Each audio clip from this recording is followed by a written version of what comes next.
কিছু কিছু খাবার আছে যা কিনা খাওয়া শেষ হয়ে গেলেও সেটা দিয়ে আরেকটা খাবার তৈরি করা যায়। হ্যাঁ, তেমনই একটা রেসিপি নিয়ে চলে আসলাম আপনাদের মাঝে। আসসালামু আলাইকুম, সবাই কেমন আছেন? আশা করছি সবাই অনেক বেশি ভালো আছেন। আমিও আলহামদুলিল্লাহ ভালো আছি। তো শুরুতেই যেটা বলছিলাম, কিছু কিছু খাবার ফেলে দেওয়া আসলেই যায় না। মানে খাওয়ার পরেও সেটা দিয়ে আরেকটা খাবার তৈরি করে রাখা যায়। হ্যাঁ, এমনই একটা রেসিপি হচ্ছে তরমুজের খোসা দিয়ে আমি আজকে করে দেখাবো টুটি ফ্রুটি।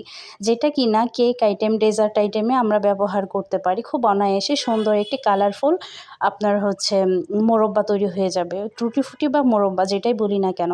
তো প্রথমে আমি তরমুজটা খাওয়ার পরে যে খোসাটা থাকে সেটা আমি ভালো করে ধুয়ে ক্লিন করে তারপর হচ্ছে একটা পিলারের সাহায্যে বা পেছনের যে খোসাটা সেটা ছাড়িয়ে নিলাম। ওপর থেকে ওই লাল অংশটা কিছুটা ছাড়িয়ে তারপর হচ্ছে এইভাবে কিউব করে কেটে নিলাম। যার যেভাবে ইচ্ছে কেটে নিতে পারেন, ছোট বা বড়। তো তারপর হচ্ছে কাটা হয়ে গেলে সেটাকে হচ্ছে এই যে কাটার পরে দেখতেই পাচ্ছেন সুন্দর করে কেটে ধুয়ে তারপর হচ্ছে আমি রান্নাতে চলে যাব। তো প্রথমেই আমি পর্যাপ্ত পানি নিয়ে নিয়েছি। পানিটা ফুটে উঠলে সেখানে হচ্ছে আমি এই কিউব করে কেটে রাখা তরমুজের খোসাটা দিয়ে দিলাম। তো এটাকে আমি 80% ভালো করে সিদ্ধ করে নেব।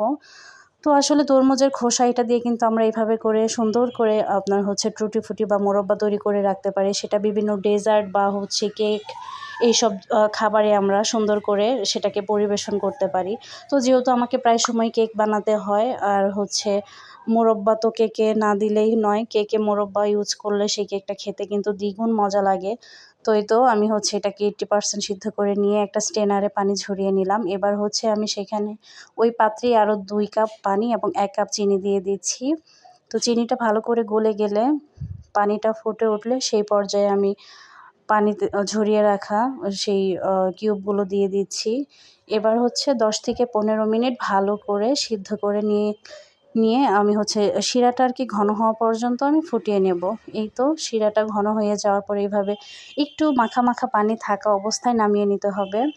তো এই তো নামিয়ে নিলাম। এখন হচ্ছে আপনাদের ইচ্ছে মতো যে কোনো ফুড কালার ব্যবহার করে নিলেই সুন্দর একটি কালারফুল টুটি ফ্রুটি হয়ে যাবে। তো আমার ঘরে 2টা কালার ছিল, অরেঞ্জ এবং রেড।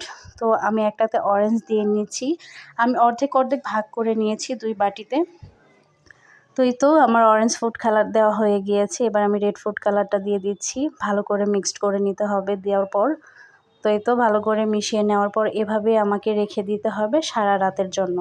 যদি গরম বেশি থাকে তাহলে অবশ্যই নরমাল ফ্রিজে রাখতে হবে, না হয় বাহিরে রাখলেও কোনো সমস্যা নেই।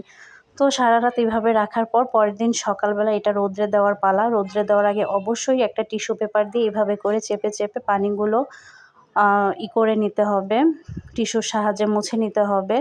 তারপর এভাবে করে রোদ্রে শুকাতে হবে। আমি বারান্দায় রোদে শুকিয়েছি, তাই আমার 2 দিন লেগেছে। আর যদি ছাদে কড়া রোদে শুকাতে দেন তাহলে কিন্তু 1 দিনেই হয়ে যাবে।